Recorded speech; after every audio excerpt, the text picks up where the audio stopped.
Hola, ¿cómo están? Bienvenidas, bienvenidos todos. Esto ya saben que se llama TVC Noticias Ambientales. Hoy vamos a platicar del almacenamiento geológico del CO2, cómo capturarlo y a dónde enterrarlo. Tenemos a nuestro especialista invitado.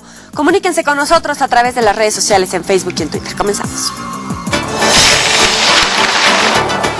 A favor de los bosques, hoy es el Día Internacional y se busca fomentar acciones sostenibles con el medio ambiente. Muy pocos son adoptados. En Querétaro, el sacrificio de animales es la disque solución.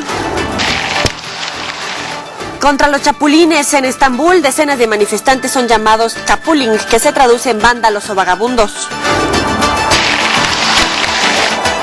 Beneficios para todos. San Luis Potosí da ayuda con caballos.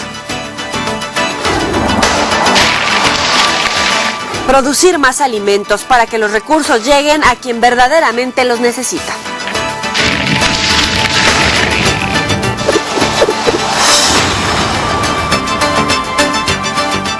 Tenemos a nuestro invitado especialista, es el doctor Ricardo José Padilla, académico de la Facultad de Ingeniería de la UNAM. Vamos a platicar justamente del almacenamiento geológico. Muchas gracias por estar aquí con nosotros. Usted siempre muy amable para explicarnos. ¿Dónde se captura el CO2? Bueno, el CO2 se captura en los lugares donde se emite, pero el CO2 se emite de muchas maneras. Cada uno de nosotros emitimos CO2 al respirar. Nosotros respiramos oxígeno, emitimos CO2. Las plantas capturan CO2 y hacen fotosíntesis y emiten oxígeno. Pero con la industria y con la electricidad, ahora lo que sucede es que las plantas eléctricas son las que más emiten CO2 a la atmósfera. Después la industria, el cemento, la industria petroquímica, en fin. Hay muchas fuentes de CO2, los volcanes también emiten CO2. ¿Cuáles son las características del CO2? Bueno, el CO2 es un gas que no huele, que no tiene sabor, no se ve. Si nosotros lo comprimimos, lo transformamos a líquido y lo podemos hasta congelar. Si lo congelamos, podemos hacer hielo seco. En su forma gaseosa es muy común para todos nosotros hasta beberlo, porque si usted le pone CO2 al agua, hace un agua gaseosa. Si le pone CO2 al vino, hace un vino espumoso. En fin, si lo congela, hace hielo seco, sirve para mantener frías las cosas, en fin. Y ahora están buscando atraparlo, de alguna manera cambiar sus características y meterlo debajo de la tierra. ¿Cómo lo van a capturar? Porque el CO2 es uno de los gases de efecto invernadero. ¿Qué quiere decir esto? Que el CO2 propicia que la radiación solar que viene con calor también atraviese la atmósfera, pero se quede dentro. Si hay exceso de CO2, no sale de la atmósfera el calor y eso tiene efectos en la Tierra. Entonces es necesario que todo aquello que estemos emitiendo a la atmósfera, tratemos de que no llegue a la atmósfera. La mayor fuente, debo decir, son los automóviles, pero como los automóviles están dispersos, es muy difícil poder controlar esa parte de emisiones. Entonces hay que ir a la siguiente mayor fuente, que son las plantas eléctricas y la industria. ¿Qué tan dañada está la capa de ozono? Bueno, el CO2 también ayuda a que se aumente su tamaño, a lo que se conoce con el nombre del agujero de la capa de ozono. La capa de ozono nos protege de los rayos ultravioleta que vienen del sol. Vamos a hacer una pequeña pausa en este momento. ¿Cuáles son los ejemplos con los cuales podríamos darle a entender a la gente o entender nosotros los efectos nocivos del CO2? Bueno, uno de ellos es que al calentar más la atmósfera y provocar, por ejemplo, el deshielo de las masas polares, entonces nosotros vamos a elevar el nivel del mar. Otro es que al calentar la atmósfera, las tormentas van a ser más violentas. Ya hemos visto que hace algunos años no eran tan frecuentes los huracanes de grado 5, ¿no? Y ahora los vemos cada vez con más frecuencia. Los veranos son más calientes, los inviernos son más fríos.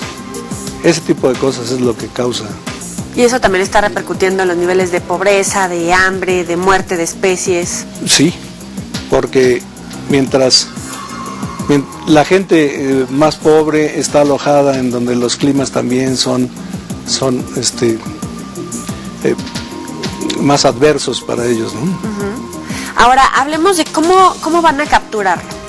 Bueno, para capturarlo, lo que se hace es que se tienen que hacer algunas instalaciones muy caras. La Comisión Federal de Electricidad está ya estudiando esto para en las partes donde se emiten los gases en las plantas de electricidad, se atrapen ahí esos gases, se separen de otros gases y después se compriman.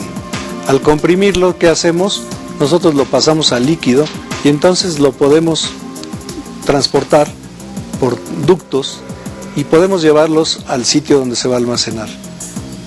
¿Qué sitios es donde se puede almacenar?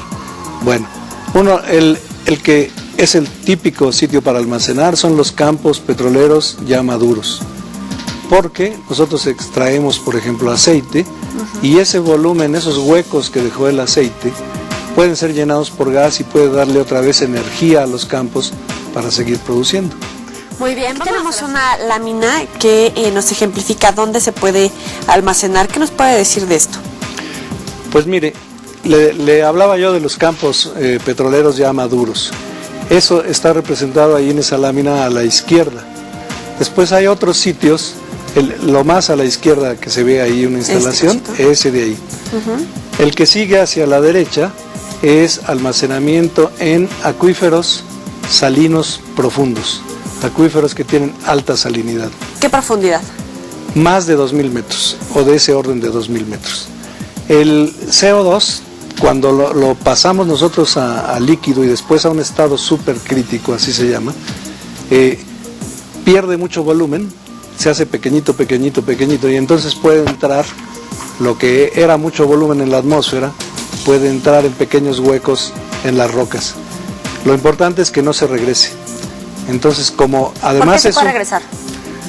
Porque pudiera haber alguna falla, pudiera haber algún conducto que llevar el gas otra vez a la atmósfera. Pero lo importante del gas, del CO2, es que cuando está en este estado, se mezcla con el agua salada o se mezcla con el aceite y no lo vemos. Y ahí se queda mezclado. No como burbujas, se mezcla enteramente. Y ¿esto puede ser peligroso? No es peligroso, es como tener un refresco, tiene gas carbónico, no lo vemos tampoco. Y en cuanto usted lo abre y cambia la presión, se libera el gas. Entonces, por eso es importante garantizar que no tenga algún lugar de fuga o que esté totalmente aislado en el subsuelo, ¿no? ¿Es caro este proceso? Sí, es caro, no todos los gobiernos están dispuestos a pagarlo, pero CFE en México es parte, México es parte de un tratado con Norteamérica, con Canadá y con Estados Unidos para reducir las emisiones de CO2 a la atmósfera y el almacenamiento geológico. Es el doctor Ricardo José Padilla quien nos está explicando este tema tan interesante. Platicando con el doctor Ricardo José Padilla, académico de la Facultad de la Ingeniería de la UNAM. Estamos hablando acerca de cómo comprimir y enterrar el CO2. ¿Cuánto tiempo más o menos puede permanecer debajo de la tierra? Bueno, hablando de tiempos, mire, cuando ya localizamos el sitio y garantizamos que hay el espacio para inyectar, se va a inyectar de 20 a 40 años. Y después, dependiendo del sitio que se elija para inyectar, entonces podemos nosotros pensar en que se debe permanecer ahí varios siglos y hasta miles de años. En esta gráfica que estoy aquí mostrando, se ve al lado izquierdo el periodo de inyección y al lado derecho, dependiendo del método, va aumentando y va pasando de siglos a miles de años, ¿no? En el estado mineral es tanto porque ya no vuelve a cambiar. En el estado mineral se convertiría en un sólido y sería permanente. Eso todavía no se logra, pero es posible teóricamente.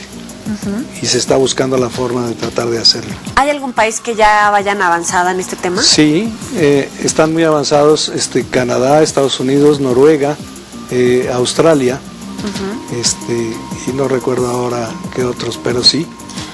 Ahora, ¿cuáles son las condiciones externas que debe de haber donde se inyecta? Bueno, ahí no hay restricciones. Lo importante son las condiciones del subsuelo. Pero sí, después de que se inyecta, hay un periodo muy importante de monitoreo de que no haya fugas. Y ahí sí hay que utilizar técnicas también muy sofisticadas y caras para garantizar que permanezca en el subsuelo. ¿Cuáles son las zonas en el país donde han previsto que se puede hacer? Bueno, por ejemplo, en la zona del Pacífico no, son de las zonas vetadas porque hay mucha actividad tectónica. Se mueve mucho, hay volcanes, hay sismos, etc. Entonces es más favorable el norte del país, Coahuila, Tamaulipas y la planicie costera del Golfo de México. Alejadas de zonas volcánicas. Alejada de zonas volcánicas, alejada de zonas sísmicas, zonas más estables en la Tierra. Muy bien, vamos a ir a llegamos a la hora del balconeo. ¿Cuáles son las empresas que más emiten? En México. Ajá. En México la Comisión Federal de Electricidad, después las compañías cementeras. En esta gráfica hay algunos números aquí que vienen en megatoneladas. Una megatonelada es 1.000.000 de toneladas. Ajá. Entonces, por ejemplo, la que más emite es Comisión Federal de Electricidad, las plantas eléctricas. Después, con 26 megatoneladas o algo así, están las compañías cementeras. Ajá.